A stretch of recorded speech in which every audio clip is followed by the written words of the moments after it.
Alright, for the final of the three methods, we're doing the narrative method. Not much to say about this one. It's literally just roll the dice and see what you get. So here's one last thing to add. All of the expansion packs have an appendix with new and unique territories that can add things to your kingdom. What I tend to do is I lump that in with the unaligned kingdoms. So 1 through 7 is your unaligned creatures. 7, 8 counts as one of these new and unique territories, and there are a lot of them. And then 10 is the battle formations that we talked about in the previous video. Now with these, it really depends on what books you got access to as to what the random number is. As you find, I think there's about 16, so a d20 will usually allow me to do the randomization, and I just re-roll any numbers that aren't valid. Yeah, so that out of the way, let's go and make the last kingdom.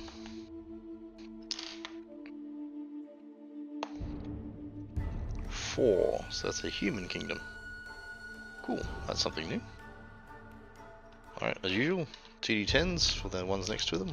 And this is random, so anything's going to go for this one. It doesn't have to be specific to people.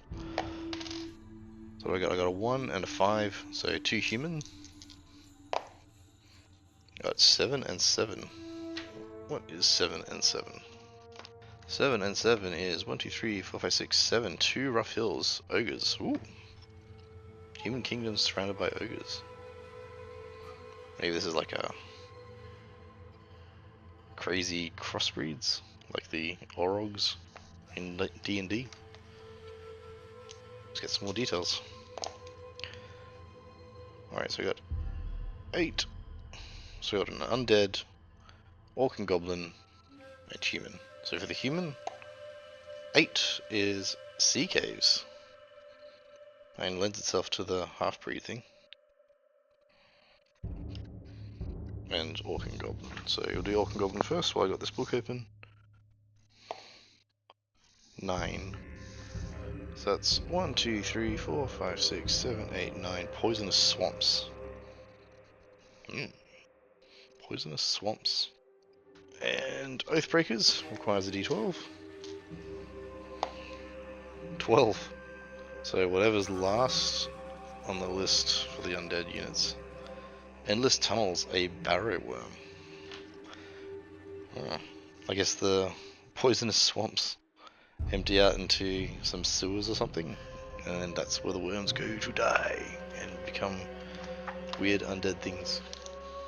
Alright, for the last slot, 1, 2, 3, 4. So we got undead, orcs, elves, and humans. Okay, so that's quite the breadth. We got undead right now, so open right now, so we'll do that one first. That's a d20, d12, 4. 1, 2, 3, 4. Catacombs, revenants. Pop it over here, I guess, with the endless tunnels for now. Catacombs. And for the default races, seems a bit mean calling them the default races. They're interesting. Default races are cool too. Alright, so for the humans, I've got 6. 1, 2, 3, 4, 5, 6. A monastery. Maybe out with the sea caves? I mean, the sea caves produce Bugains, which are these like ogre sorceresses, so maybe the monastery talks with them. Ugh, my handwriting's atrocious. Alright. Elves. 9. 1, 2, 3, 4, 5, 6, 7, 8, 9. Dark forest, giant spiders or voles. Volvers, which are like not quite werewolves, like wolf men. Poisonous swamps, endless tunnels, catacombs, dark forest, I guess, with the swamps. Maybe it's a really dark swamp. Gloomy swamp. Finally, the orcs and goblins. 7. 1, 2, 3, 4, 5, 6, 7. Dungeons. So, orc spellcasters as well. Okay, so that's the that's the rundown of the kingdom. Human kingdom with lots of ogres, lots of crazy poison worms, a lot of magic. I feel like I can work most of this together. Catacombs. What is... Oh, you know what? You know what? I've been playing a lot of the Dominions games recently, and one of the factions in there are called Agartha, and they're like these crazy cavern Olm people. If you know what an Olm is, I'll try and bring it up. It's like an axolotl. Yeah, I reckon that's what this is. This isn't a surface kingdom. This is like an underground cave system. Oh, yeah, it kind of works. Kind of works with all those mountains in the center. This is an underground cave system with some deep ancient axolotl people that live underground. Yeah, and the dark forest isn't going to be. It's not going to be spiders and wolf people. It's going to be the, what are they called? The troglodytes, and I don't know. We'll come up with something for the come up with something for the spiders. Cave spiders. Cave spiders would work actually. Yeah, cave spiders and troglodytes come out of the dark forest. You got the great olms in the poison swamps, and they do have a lot of death magic in Agartha. So like, yep, their priests are raising up their inhumed dead, and the honored great olms are being risen in the endless tunnels. Yeah, yeah, I'm digging it, and yeah, this is good. The dungeons, the dungeons in the monastery and the sea caves are actually just the different aspects. So you got, what are they called? You know, like priests of the dead and priests of the subterranean fire, and they're like going to be the different temples. And then and the sea caves with the Bigani. Maybe they're going to be the, what are they called? The Olm oracles. Olms with magic abilities and crowns on the head. Yeah, I'm feeling it. Agartha. So it's Agartha. I'm just going to put that down. Agartha from Dominions. Yeah, I like that. I like that a lot. We need to place this on the map somewhere, and it is underground, which makes things a bit funky because, you know, I don't have capacity for an underground map. But there's no reason I can't just pop it somewhere and give it a different symbol. I want it to have, not doing the random placement for this one. I want it to make sense. Oh, there are a few places we could go actually. Rough Hills. So let's say the cavern entrance. Underground river systems. So here's got rough hills and rivers. Here's got rough hills and rivers. 1, 2, 3. Oh, it needs a marsh, doesn't it, as well? Well, poison. It's all underground because it doesn't really matter. This is a good one. So 1, 2, 3, 4, 5.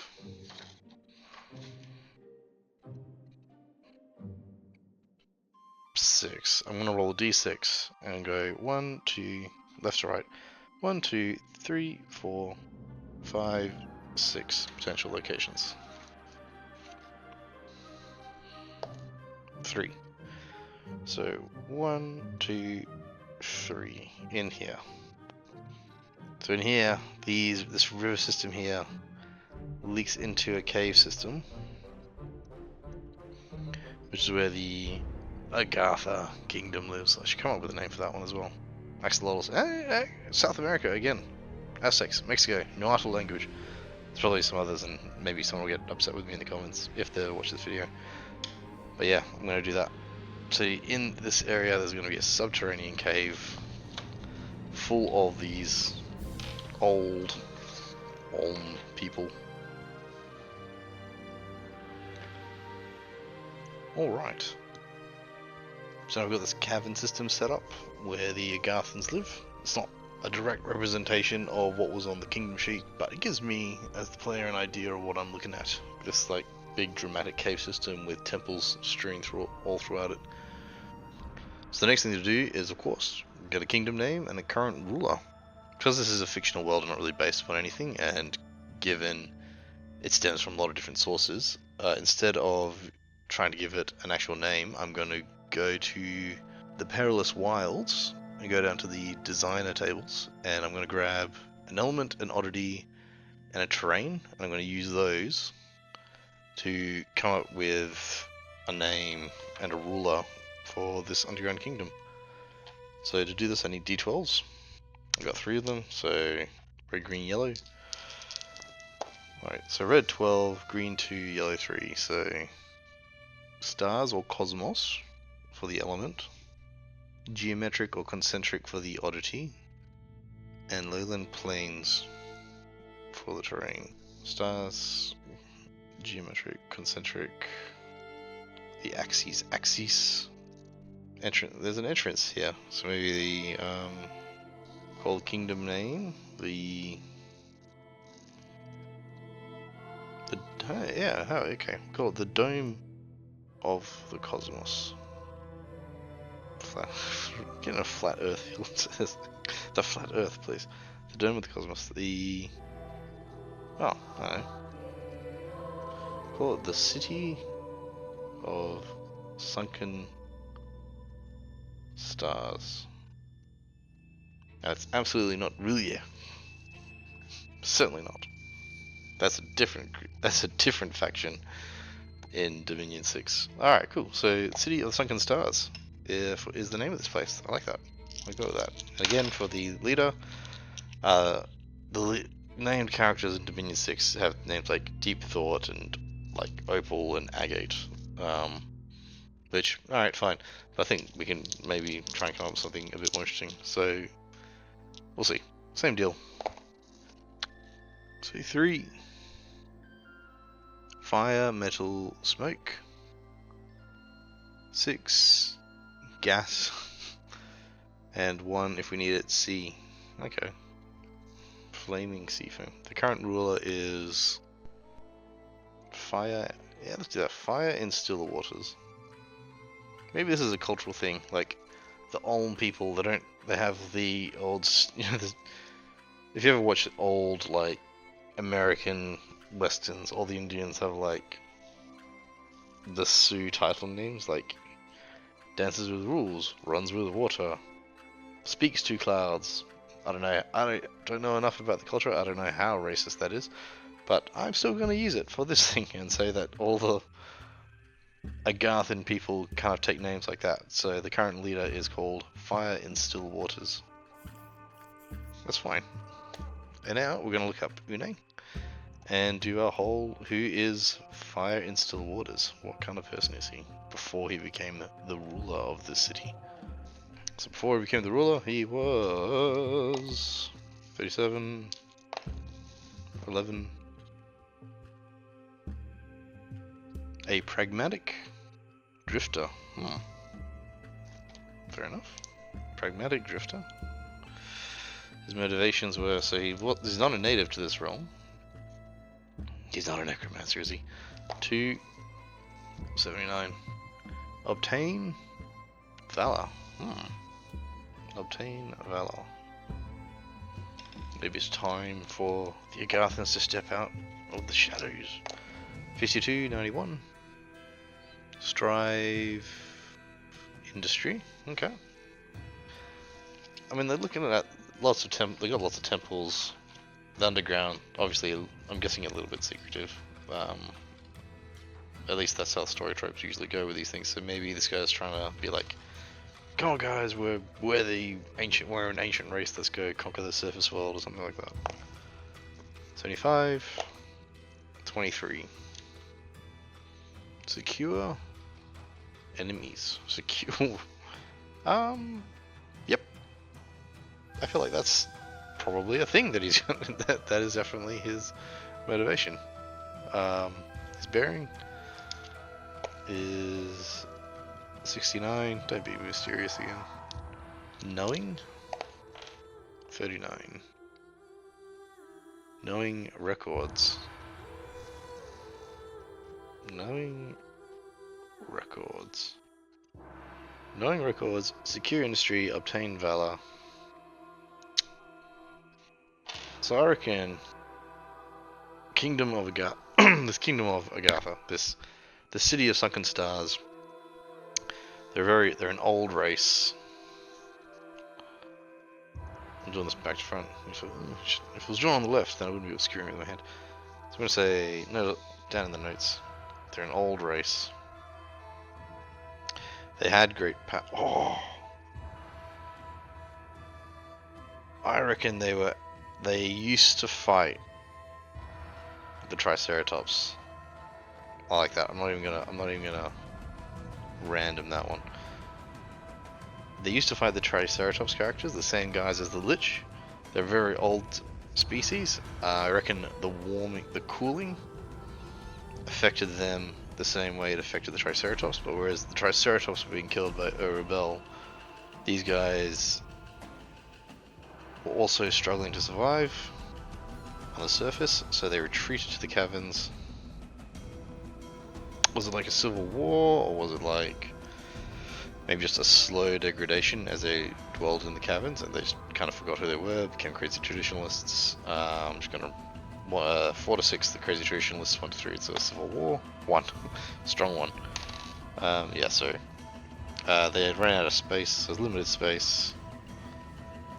So all these kings engaged in civil war. The kings and priests engaged in civil war. So now there's some of these like dotted survivor kingdoms all over the place. And fire in still waters. Maybe that's the name he's been given because he's trying to stoke the fire in all these, like, oh, what do you call them? Passive's the word. Trying to stoke the fire in all these passive Olm people and get them fighting for what he deems is their home, or what is their birthright on the surface world, and enslave all these new races that once, remembering that they fought the Triceratops, once they probably also had dominion over. Yeah, I like that. So as the Lich is coming down and there's this new Triceratops in town causing all this trouble, these guys are like, this guy's come back and said, yep, we need to do the same. There's a lot of priests here, but he doesn't have anything to him suggesting priest. I reckon he's just a Garthan, like, soldier, commander type. That's cool. I like that. That's good. Like, that shows you what you can do with this system, and it's a way that you don't have to follow it necessarily. Like, this was a human kingdom, but I thought the human kingdom in this layout could have been spruiked up a little bit. Like, there's nothing wrong with having it be humans working with ogres and having worms and having spiders and such. Like, there's nothing wrong with that. But I think if you can do something like this, where you're like, oh, there's this cool idea I've got, I'll use the stats and move them into this other thing. Like, the human kingdoms, maybe these are the younger Agarthans that are getting spurred up, so they're not old, they're not as big. Whereas these ones, these rough-heeled ones, they're the older ones, they've grown and grown and grown, gotten bigger. And they're less likely to do what Fire and Still Waters wants them to do. Just like the ogres in the game, which have a small activation. Like, it all fits. Which I love. I love it when things fit. Cool, and that's the last of the 3 methods. I'm probably going to go ahead and just do a bunch of these in my own time, just to fill out the world a little bit. But I actually recommend when you're doing this, feel free to like use all 3 methods and just change it up, because you're going to get more normal people, like everyday world kingdoms using the first method, and the third method you're going to get crazy wacky ones, and you can use that to populate your world. Going from this, I'm gonna organize to play my first actual game on this channel, which I am looking forward to. I've been itching to get started on that. You'll find out more about that in the next video. Okay. Oh, and I gotta say the things apparently. Subscribe to the channel, hit the bell, do all the things to, raise awareness of it, etc., etc. Yeah. Cool. Bye bye.